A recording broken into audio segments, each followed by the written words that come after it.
Directing. तो directing होता क्या है? The managerial function of directing is like the activities of a teacher in a classroom. Example की शुरुआत हो रही है यहाँ पे। In order to teach, a teacher has to guide students, maintain discipline, inspire them and lead them to a desired goal. यही same काम एक मैनेजर को अपनी टीम लीड करने के वक्त करना पड़ता है। तो जैसा एक क्लासरूम के अंदर एक टीचर करता है कि वो बच्चों को पहले पढ़ाता है, फिर बच्चों को गाइड भी करता है, डिसिप्लिन भी रखता है और उन्हें इंस्पायर भी करता है कि आप अपने गोल्स तक कैसे पहुँचे। तो सिमिलरली एक मैनेजर को भी सेम फंक्शन करना होता है अपनी टीम के साथ। अपनी टीम को उसे समझाना उनका काम क्या है, फिर जहाँ जहाँ उन्हें प्रॉब्लम्स होती है उनको वहाँ पर दोबारा से गाइड करना होता है और हमेशा उन्हें मोटिवेटेड रखना होता है, जिसके ज़रिए जो गोल्स एक्सपेक्टेड हैं उनसे पूरे करने के वो पूरे हो सकते हैं।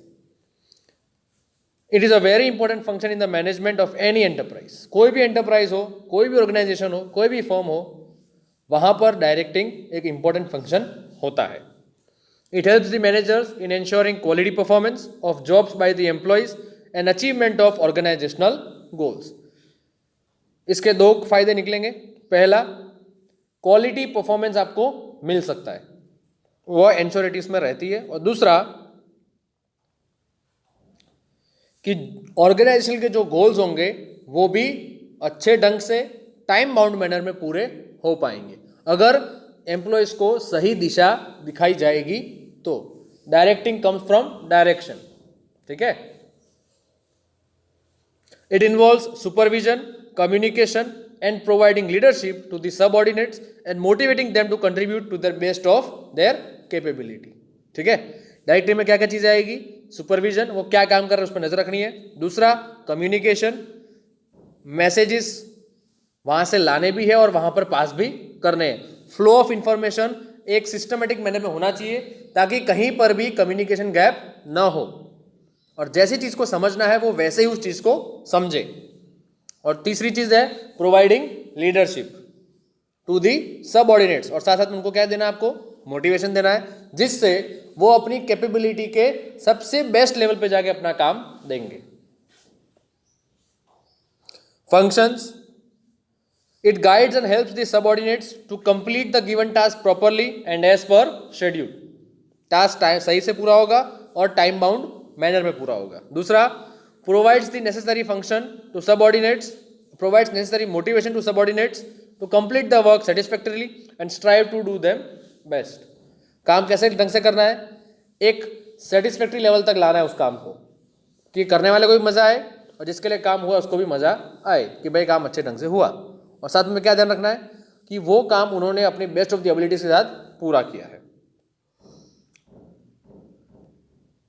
It helps in maintaining discipline and rewarding those who do well.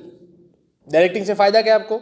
हमेशा डिसिप्लिन रहेगा, कोई भी लिमिट्स को क्रॉस करेगा नहीं, और साथ साथ में जो अच्छा काम कर रहे हैं उन्हें आप बदले में क्या दो? रिवॉर्ड्स दो, फिर वो चाहे मॉनिटरी हो या नॉन मॉनिटरी हो। Directing involves supervision which is essential to make sure that the work is performed according to the orders and instructions, ठीक है। डायरेक्टिंग की क्या इन्वॉल्व करता है? सुपरविजन को, और वो ज़रूरी इसीलिए है क्योंकि जो काम परफॉर्म किया जा रहा है वो ऑर्डर्स के हिसाब से है और इंस्ट्रक्शंस के हिसाब से है, ठीक है। Different people perform different activities in the organisation. हर व्यक्ति का रोल अलग अलग होता है, सभी को अलग अलग काम दिया जाता है। All the activities are interrelated. Activities कैसी होती है? Interrelated. In order to coordinate the activities carried out in different parts and to ensure that they are performed well, directing is important। ये make sure करने के लिए कि सारा काम एक कोऑर्डिनेटेड वे पे चल रहा है, तालमेल आपस का समय बना हुआ है, और एंश्योर ये भी करना है कि उन्होंने अपना परफॉर्मेंस अच्छा दिया हो, और उसी लिए डायरेक्टिंग जरूरी है। It does helps to integrate the various activities and so also the individual goals with organisational goals. हमें पता है इंडिविजुअल गोल्स क्या होंगे? प्रमोशन है, इंक्रीमेंट इन सैलरीज है, बेटर वर्किंग कंडीशंस है, this are all individual goals. तो when you fulfil the organisational goals, automatically individual goals भी पूरे होने शुरू होते हैं। So you have to merge your individual goals with the goals of the organization and work towards fulfillment of the organizational goals. क्योंकि वो पूरे होंगे तो इंडिविजुअल गोल्स अपने आप पूरे होंगे. Directing involves leadership that essentially helps in creating appropriate work environment and build up team spirit. Directing को सिर्फ एक लीडर ही कर सकता है, बॉस कर सकता नहीं है. A leader will be a person who leads from the front, जो बात सुनता है और फिर निर्णय लेता है. ठीक है, उसी को हम सही लीडर मानते हैं. तो लीडरशिप में डायरेक्टिंग में लीडरशिप इन्वॉल्व होती है और उसका अल्टीमेटली फ़ायदा क्या होगा, उससे बेनिफिट क्या होगा हमारा, उससे क्या हेल्प मिलेगी हमें कि हम एक अच्छा वर्किंग एनवायरनमेंट खड़ा कर पाएंगे. एम्प्लॉयज़ के लिए एक बेहतर वर्किंग एनवायरनमेंट अवेलेबल होगा और जिससे क्या होगा, टीम स्पिरिट की भावना रहेगी. इंडिविजुअल में कोई पड़ेगा नहीं, हर कोई किस में काम करेगा, टीम में काम करेगा. टीम में काम करने का फायदा ये है कि नए नए आइडियाज़ निकलते हैं, काम करने के बहुत सारे तरीके निकलते हैं और काम एक टाइम बाउंड मैनर में अच्छे ढंग के साथ पूरा हो सकता है.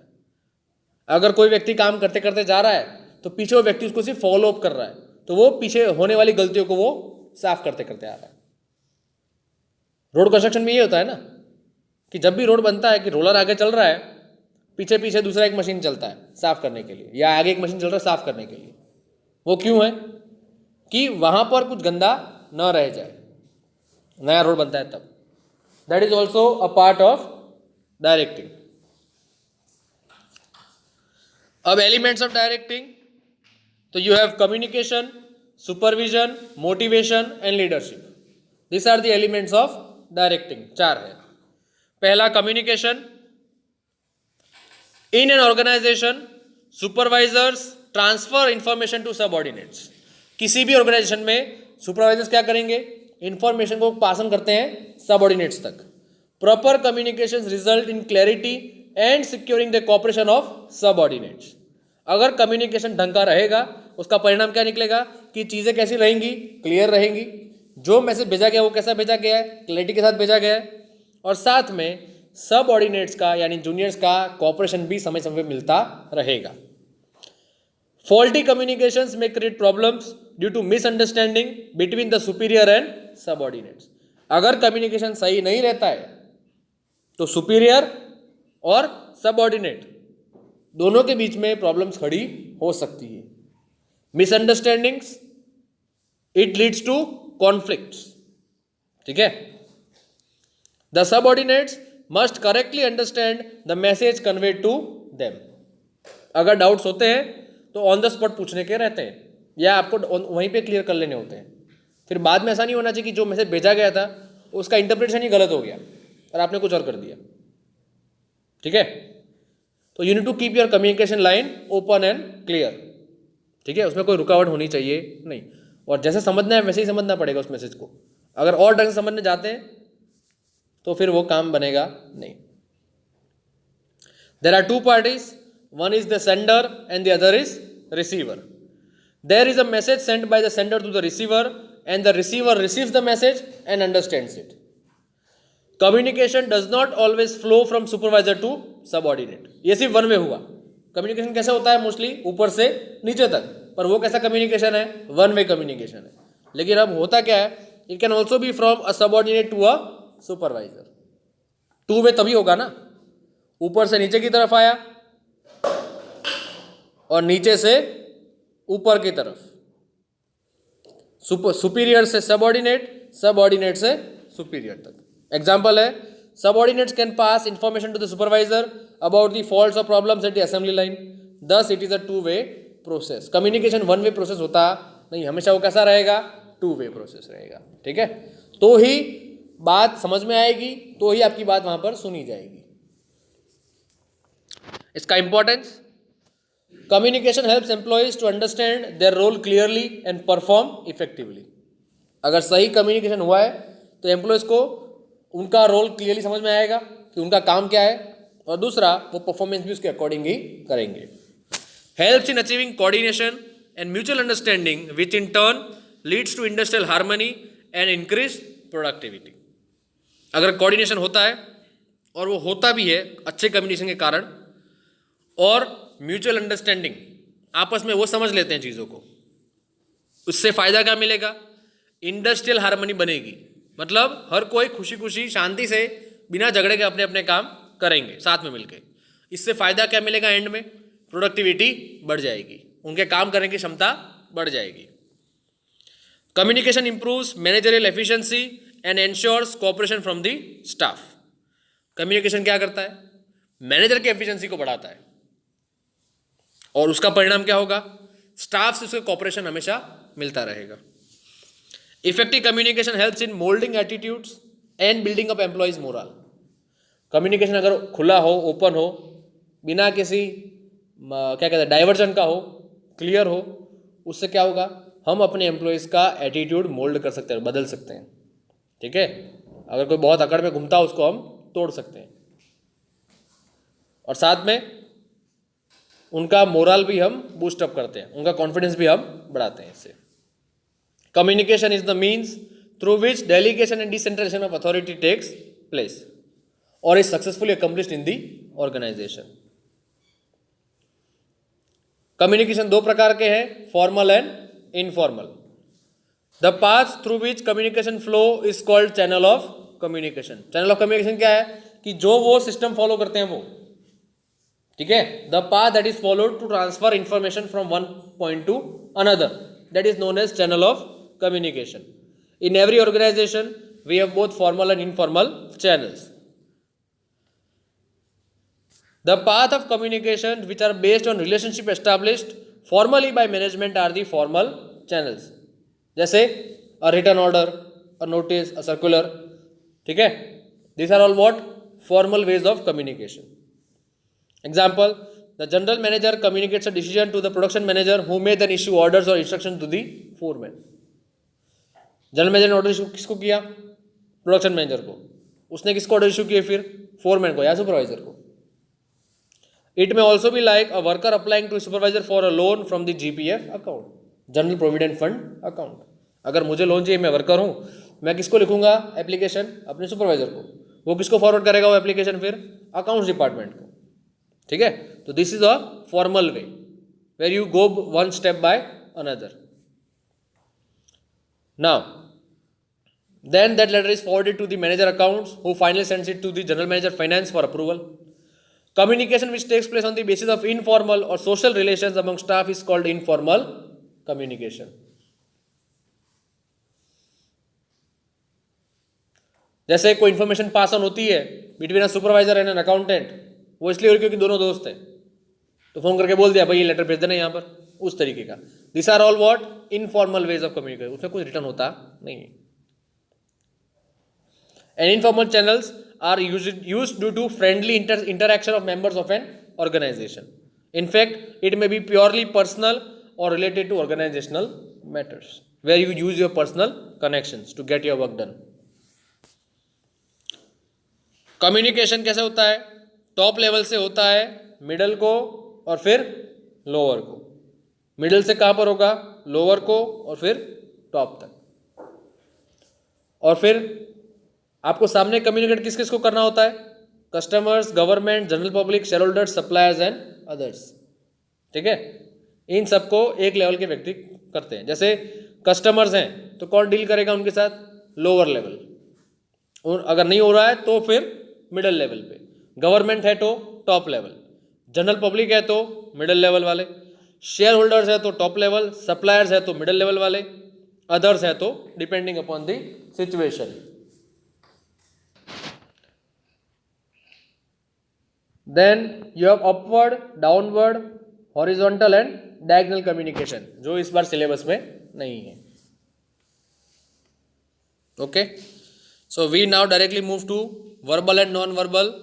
ये भी नहीं है. Supervision.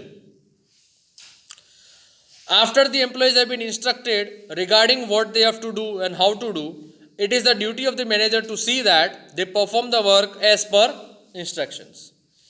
एक बार अगर एम्प्लॉयज़ को सूचना दे दी गई है कि उन्हें क्या करना है, कैसे करना है, तो वो मैनेजर की ड्यूटी बन जाती है कि वो देखना कि क्या वर्कर्स उसके हिसाब से काम हो रहा है कि नहीं. This is known as supervision. Managers play the role of supervisors and ensure that the work is done as per the instructions and the plans. Managers क्या इंश्योर करेंगे कि जो भी काम हो रहा है वो कैसे हो रहा है, सूचनाओं के आधार पे हो रहा है और जो प्लान लेआउट है उसके हिसाब से ही हो रहा है, उसके बाहर कुछ हो नहीं रहा। Supervisors clarify all instructions and guide employees to work as a team in cooperation with others. Supervisors क्या करेंगे, अपने अपने एम्प्लॉयज को गाइड करेंगे और उन्हें बतौर एक टीम कोऑपरेशन के साथ आपस में तालमेल बना के काम करने को कहा जाएगा उन्हें।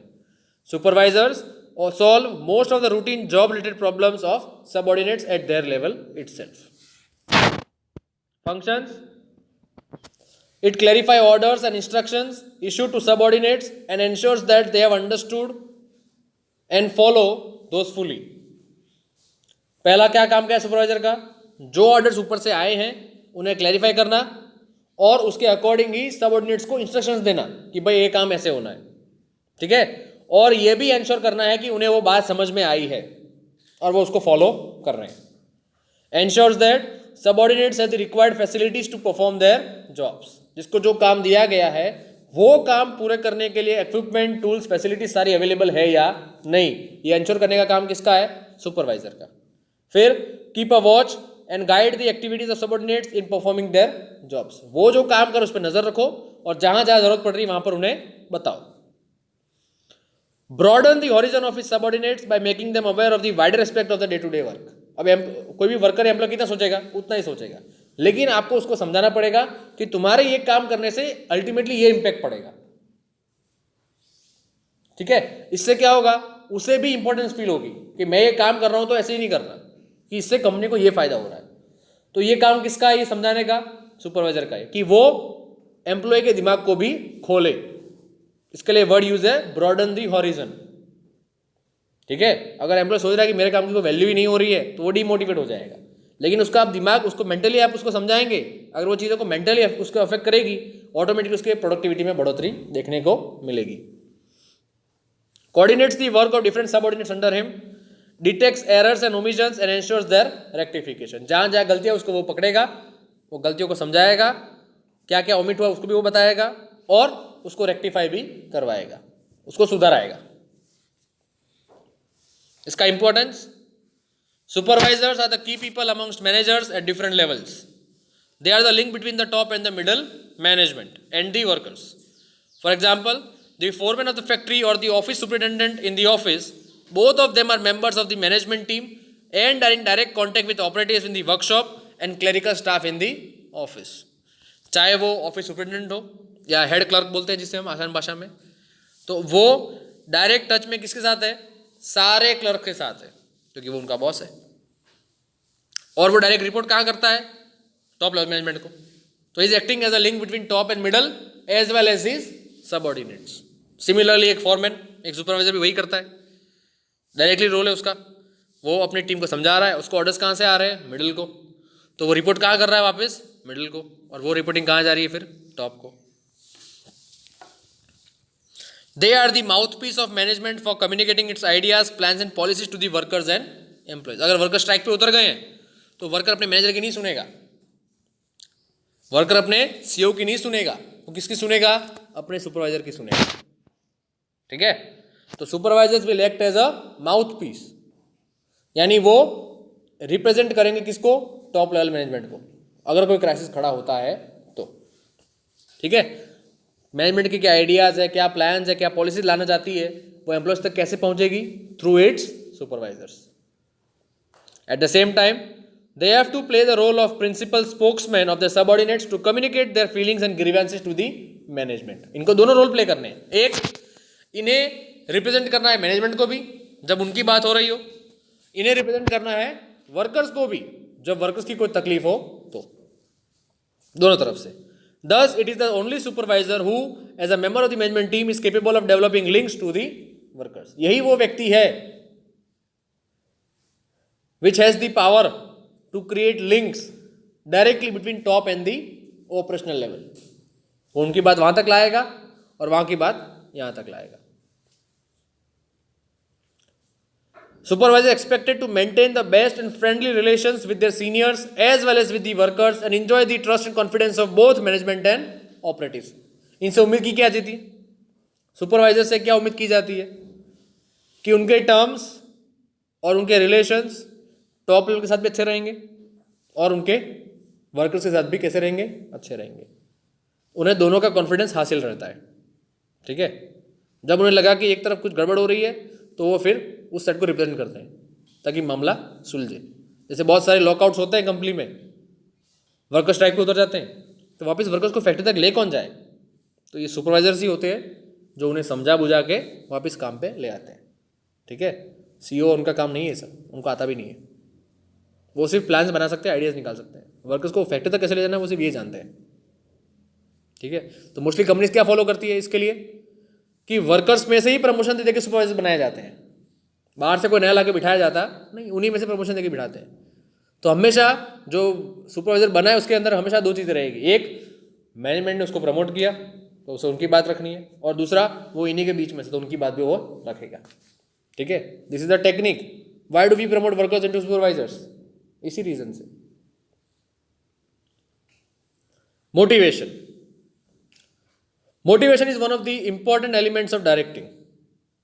Issuance of proper instructions or orders does not necessarily ensure that they will be properly carried out. Order pass कर दिया लेकिन क्या ऐसे श्योरिटी है कि अच्छे से होगा? मैंने ये सर्कुलर भेज दिया तो इससे क्या है, श्योरिटी रहेगी कि तुम क्लास में फ़ोन नहीं चलाओगे? नहीं रहेगी। तो इसके लिए क्या करना पड़ेगा?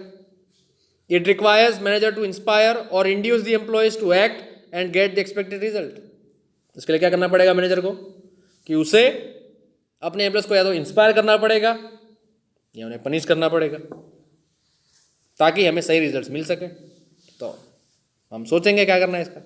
इंस्पायर वो तो सब है ही, अब इंड्यूस की बात है, and this is called motivation. Either positive motivation और negative motivation. Motivation is motivation. It is a force that inspires a person at work to intensify his willingness to use the best of his capability for achievement of specified objectives. Motivation क्या है? एक ऐसा force है जो व्यक्ति को inspire करेगा कि वो अपनी फुल कैपेसिटी के साथ काम करे और उससे जो ऑब्जेक्टिव्स दिए गए हैं पूरे करने को वो उसे पूरा करे. It may be in the form of incentives like financial such as bonus, commission etcetera, और नॉन फाइनेंशियल, मैं बोलता हूँ मॉनिटरी एंड नॉन मॉनिटरी, तो फाइनेंशियल और नॉन फाइनेंशियल. उसमें क्या आएगा? एप्रिसिएशन, शाबाशी दे दी बुला के सबके बीच में, या उसका ग्रोथ हो गया, उसको हमने कुछ और काम दे दिया, टास्क दे दिए, और इट कुड बी पॉजिटिव और negative. Basically motivation is directed towards goal and prompt people to act. Motivation क्या करता है? गोल की तरफ आपको ले जाएगा और आपको उकसाएगा काम करने के लिए, उसका वही रोल है. इसका importance, with proper motivation there can be maximum utilisation of the factors of production like man, money, material etcetera. सारे रिसोर्स का सही इस्तेमाल होगा.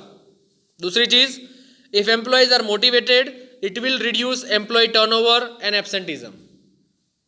अगर आपके एम्प्लॉयज मोटिवेटेड है तो आपको हर बार एम्प्लॉय बदलने पड़ेंगे नहीं, वो टायर्डनेस भी उनकी कम रहेगी और एब्सेंट भी ज़्यादा रहेंगे नहीं. जैसे पूरा क्लास हर रोज आता है तो क्या मोटिवेशन था उसके पीछे का? हमने नेगेटिव मोटिवेशन लगाया था ना हर रोज आने के पीछे, तब तुम आ रहे हो, है ना. Motivation fosters a sense of belongingness among the employees towards the organization and also improves their morale. Motivation क्या करता है? सबके अंदर एक सेंस ऑफ बिलोंगिंगनेस लाएगा कि भाई आप इसके हिस्से हैं, आपके बिना यहाँ काम चल सकता नहीं है. और दूसरा, उनके मोरल को भी वो इंप्रूव करता है. मेंटली व्यक्ति स्ट्रांग होना शुरू हो जाता है. Motivation helps in reducing the number of complaints and grievances. Motivation क्या करता है? कंप्लेंट्स और ग्रीवियंसेस को कम करता है. ठीक है.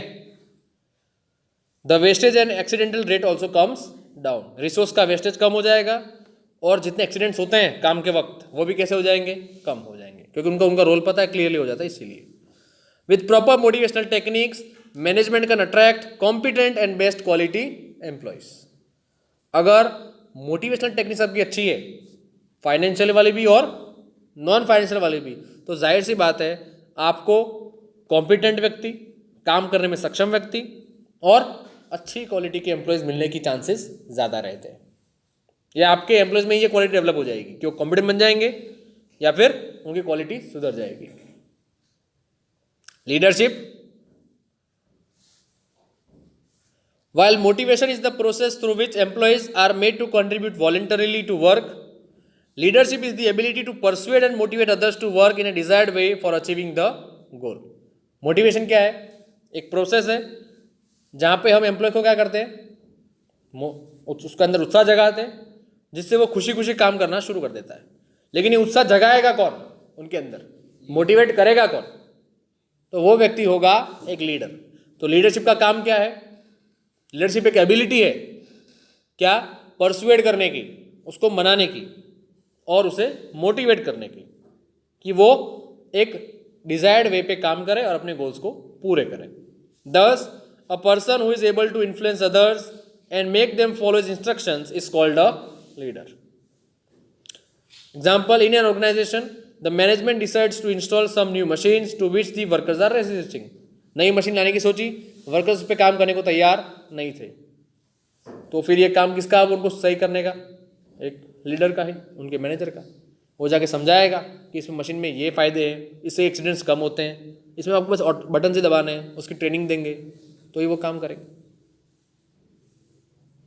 However, one of the workers takes the initiative, explains the fellow workers the benefits of working with the new machine and molds them to accept the management's decision. 100 worker थे, ना बोल दिया हम इस मशीन में काम करेंगे नहीं, लेकिन उनमें से एक खड़ा हुआ और उसने समझाया उनको, बाकी 99 को, कि भाई इसमें क्या ज़रूरत है इसको काम करने की। वो उन्हें समझाएगा इस मशीन से फ़ायदे क्या है, क्या इससे बेनिफिट्स रहेगा, तो वो वर्कर्स फिर काम करने को तैयार हो जाएंगे, उनको उसने समझाया। इसलिए now he is said to be a leader as he is able to influence a group of workers who followed him. इसने बस उनको समझाया और वो क्या बन गया? नेता बन गया, लीडर बन गया। क्यों? He was able to persuade those 99 people to work. In practice the managers have to guide and lead their subordinates towards the achievement of goals, and so to be an effective, a manager has to be a good leader also. Remember,